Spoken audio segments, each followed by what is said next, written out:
লেকাস online ক্লাসের দ্বিতীয় লেকচারে সবাইকে স্বাগত জানাচ্ছি। আমি মোহাম্মদ তরিকুল ইসলাম। আশা করি সবাই ভালো আছেন। গত লেকচারে আমরা HTML এর বেসিক বা মৌলিক বিষয়গুলো সম্পর্কে কিছু জেনেছি। আমাদের আজকের বিষয়সমূহ হলো HTML ট্যাগ এবং HTML এর গঠন বা স্ট্রাকচার।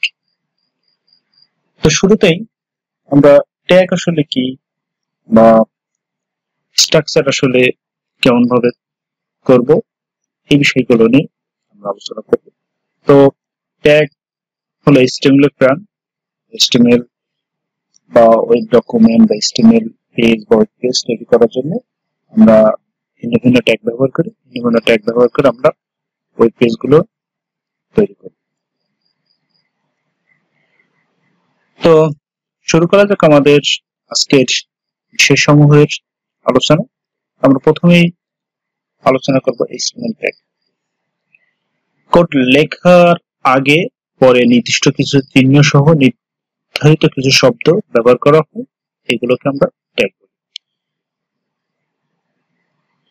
HTML ট্যাগ গুলো এলিমেন্ট নেম আর অ্যাঙ্গেল ব্র্যাকেট দিয়ে তৈরি। প্রতিটি ভাষা লেখার জন্য নির্দিষ্ট নিয়ম থাকে। এই নিয়ম বা ধরনকে আমরা সিনট্যাক্স বলি। তো আমাদের অ্যাঙ্গেল ব্র্যাকেট বা গ্রেটার দ্যান লেস দ্যান এর মধ্যে যদি আমরা কোনো কিছু লিখি সেগুলোকে আমরা বলি ট্যাগ। তো আমাদের ট্যাগ লেখার জন্য আমরা প্রথমে একটা ট্যাগ নেম দিব, কন্টেন্ট দিব আর ট্যাগটা ক্লোজ করে দিব। স্ল্যাশ দিলে আমরা এটা বলি ক্লোজ। এটাকে বলে আমরা ওপেনিং ট্যাগ, এটাকে বলে আমরা ক্লোজিং ট্যাগ। কন্টেন্ট বলতে আমরা ভিডিও, অডিও, টেক্সট ইত্যাদি এগুলোকে আমরা কন্টেন্ট বলি। একটি কন্টেন্ট। HTML এর ট্যাগে প্রধানত তিনটে অংশ থাকে। প্রথম হলো ওপেনিং ট্যাগ, যেটা বলেছিলাম যে আমাদের অ্যাঙ্গেল ব্র্যাকেট, এটা আমাদের ওপেনিং ট্যাগ। দ্বিতীয়টি হলো ধারণকৃত অংশ বা কন্টেন্ট। কন্টেন্ট তো আগেই বললাম যে আমাদের অডিও, ভিডিও, টেক্সট, ইমেজ এগুলোকে আমরা বলি কন্টেন্ট। শেষ করাটা একটা ক্লোজিং ট্যাগ। আমরা ওপেনিং ট্যাগের মাঝে যেটা স্ল্যাশ দিই তাহলে আমরা এটাকে বলি ক্লোজিং ট্যাগ। তো HTML ট্যাগ দুই ধরনের, একটি হলো কন্টেইনার ট্যাগ আর একটি হলো এমটি ট্যাগ। কন্টেইনার ট্যাগ হলো সেই ধরনের ট্যাগ যেটাকে শুরু আছে এবং শেষ আছে। আর এমটি ট্যাগ হলো ট্যাগের শুধুমাত্র শুরু আছে কিন্তু কি না শেষ নেই। আমরা কন্টেইনার ট্যাগ অনেকগুলো, এতগুলো জানতে গেলে আমাদের অনেক সময় প্রয়োজন বা সবগুলো মনে রাখা সম্ভব না। তো আমরা এমটি ট্যাগ কিছু জেনে রাখবো, বাদ বাকি সবগুলো কন্টেইনার ট্যাগ। এমটি ট্যাগ হলো আমাদের বিআর, এইচআর, আইএমজি এই তিনটি। তো এই দুই ভিতরে পার্থক্য হলো যেটা বললাম যে সকল ট্যাগের ওপেনিং ট্যাগ, ট্যাগের বিষয়বস্তু ক্লোজিং ট্যাগ থাকে তাদেরকে কন্টেইনার ট্যাগ বলে। আর যে সকল ট্যাগের ওপেনিং ট্যাগ আছে কিন্তু ক্লোজিং ট্যাগ নেই তাদেরকে এমটি ট্যাগ বলে। তো আমরা এমটি ট্যাগ হলো BR, break, HR, hyperline, IMG, image এই তিনটি হলো আমাদের এমটি ট্যাগ। বাদ বাকি যা আছে সবগুলো আমরা কন্টেইনার ট্যাগ হিসেবে বিবেচনা করবো। তাহলে যেটাকে শুরু আছে এবং শেষ আছে সেগুলো হলো কন্টেইনার ট্যাগ, যেটাকে শুধুমাত্র শুরু আছে কিন্তু শেষ নাই এগুলোকে আমরা বলবো এমটি ট্যাগ। তো আমাদের এখনকার বিষয় হলো অ্যাট্রিবিউট। অ্যাট্রিবিউট বলতে কোন একটি ট্যাগ সম্পর্কে বাড়তি তথ্য দেওয়াই হলো অ্যাট্রিবিউটের কাজ। আমাদের অ্যাট্রিবিউট HTML এর খুব গুরুত্বপূর্ণ একটি বিষয়। অ্যাট্রিবিউটটা আমরা সহজে যদি বলতে চাই তাহলে আমরা যদি বলি মানুষের অ্যাট্রিবিউট কি, হাত, পা, চোখ, নাক, মুখ এগুলো হলো কি মানসিক বৈশিষ্ট্য বা অ্যাট্রিবিউট। একটা মানুষের অ্যাট্রিবিউট গুলো আলাদা থাকে, যেমন আমাদের HTML এর ট্যাগে অ্যাট্রিবিউট গুলো আলাদা। অ্যাট্রিবিউট কোথায় লেখা হয়? অ্যাট্রিবিউট সবসময় আমাদের ওপেনিং ট্যাগে লেখা হয়। পুরো ট্যাগ সম্প্রসারণ করার জন্য অ্যাট্রিবিউট ব্যবহার করা হয়। স্ট্রাকচার হলো একটা name equal to double quotation ভিতরে আমরা ভ্যালু লিখবো। অ্যাক্টিভিটি স্ট্রাকচার হলো একটা নাম থাকবে, ডাবল কোটেশন ভ্যালু থাকবে। অ্যাট্রিবিউট আমরা বললাম যে সবসময় শুরুর ট্যাগে লেখা হয়। HTML ডকুমেন্ট বা ওয়েব পেজের কাঠামো।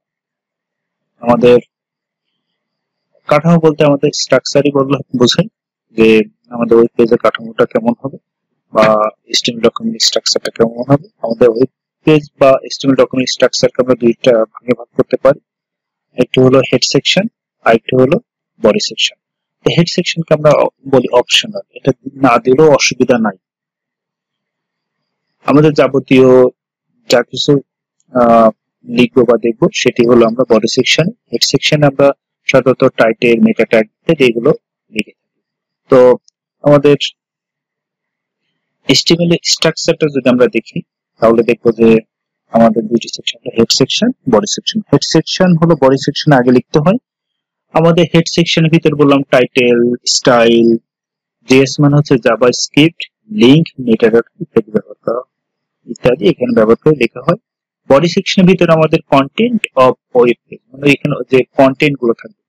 আমি বারবার কন্টেন্ট বলছি, কন্টেন্ট বিষয়গুলো আবারও বলি ক্লিয়ার করে। কন্টেন্ট হলো আমাদের ভিডিও, এগুলোকে কন্টেন্ট বলা হয়। অডিও, এগুলো কন্টেন্ট। টেক্সট একটা কন্টেন্ট, ইমেজ, ছবি, এগুলো এক একটা কন্টেন্ট। তারপরে হেড সেকশন। হেড সেকশনের বিষয়টা হলো যে আমাদের যে এইচএসসি পরীক্ষা লেভেলে বা এইচএসসি উদ্দীপকে যদি আমরা হেড সেকশন নাও লিখি তো অসুবিধা নেই, কারণ এটা অপশনাল, এটা না লিখলে অসুবিধা নেই। তো হেড সেকশনের আরেকটা হলো বডি সেকশন। এই সেকশনের আসলে এটি ওয়েব পেজের মূল অংশ।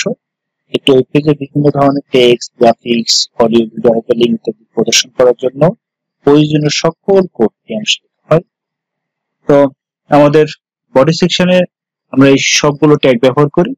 আমরা H1 থেকে শুরু করে H2, H3, H4, এগুলো হলো আমাদেরকে সবগুলো বডি সেকশনের মধ্যে আমরা ব্যবহার করি। তো আমরা আজকে আরেকটা বিষয় দেখবো যে ওয়েব পেজ কাকে বলে। এটা আমরা এক মার্কের সংজ্ঞা আসি। তো ওয়েব পেজ হলো এক ধরনের ওয়েব ডকুমেন্ট। আমরা প্রথমে বললাম যে HTML ডকুমেন্ট গুলোকে আমরা বলি ওয়েব পেজ। ওয়েবসাইট, ওয়েবসাইট হলো আমাদের অনেকগুলো ওয়েব পেজ মিলে একটি ওয়েবসাইট হয়। এখানে বলে ইন্টারনেটের সাথে যথাযথভাবে সংযুক্ত কোনো কম্পিউটারের বরাদ্দকৃত স্পেস বা লোকেশন যাতে এক বা একাধিক ওয়েব পেজ সংরক্ষণ করে রাখা যায় তাহলে হলো ওয়েবসাইট।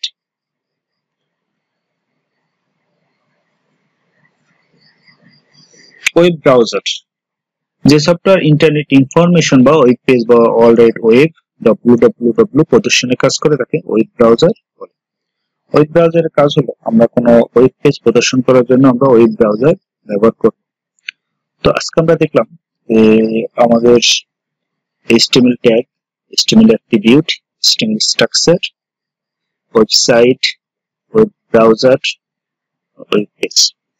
তারপরে বলি HTML এর ট্যাগ সম্পর্কে যদি ভালো ধারণা না থাকে তাহলে আমাদের HTML আমরা শিখতে পারবো না। তাহলে আমরা কি করব, আমরা ট্যাগ সম্পর্কে খুব ভালো ধারণা রাখবো, ট্যাগগুলো মুখস্থ করে রাখবো, কোন ট্যাগের কি কাজ। মুখস্থ করার পরে আমরা ওই বিষয়গুলো আমাদের প্র্যাকটিক্যালি অ্যাপ্লাই করব। তো আজ এতটুকু। ধন্যবাদ সবাইকে। করোনার এই মুহূর্তে সবার মানসিক ও শারীরিক সুস্থতা কামনা করছি। ধন্যবাদ সবাইকে।